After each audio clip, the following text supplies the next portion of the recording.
L'élection du Maroc aujourd'hui pour présider le 18e cycle de la présidence du Conseil des droits de l'homme de l'ONU est à la fois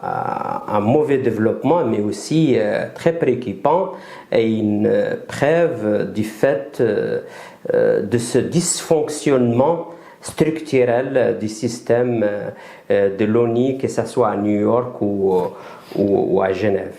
Aujourd'hui, et d'après pratiquement la grande majorité des missions diplomatiques ici à Genève, le vote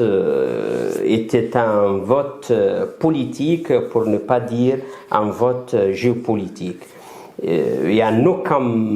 aucun cas le vote a été fait sur le critère des droits de l'homme ou le respect des droits de l'homme, sinon le choix était évidemment très clair entre le Maroc et l'Afrique du Sud. Le Maroc est un pays qui occupe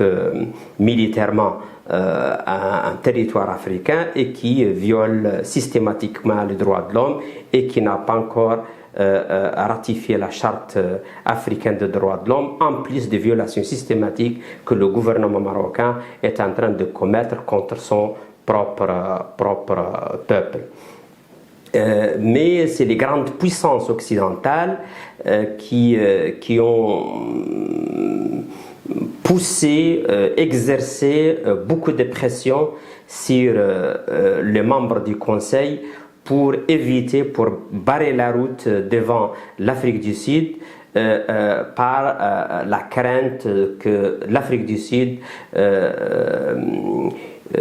se servira de ce mandat pour faire avancer la cause juste palestinienne et toutes les causes justes, y compris le Sahara occidental, mais surtout en relation avec le génocide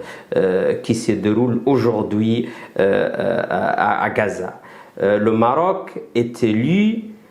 par le Conseil des droits de l'homme de l'ONU aujourd'hui exactement pour exécuter l'agenda de grandes puissances et continuer à cautionner ce génocide qui se déroule contre le peuple palestinien à Gaza et dans l'ensemble des territoires palestiniens.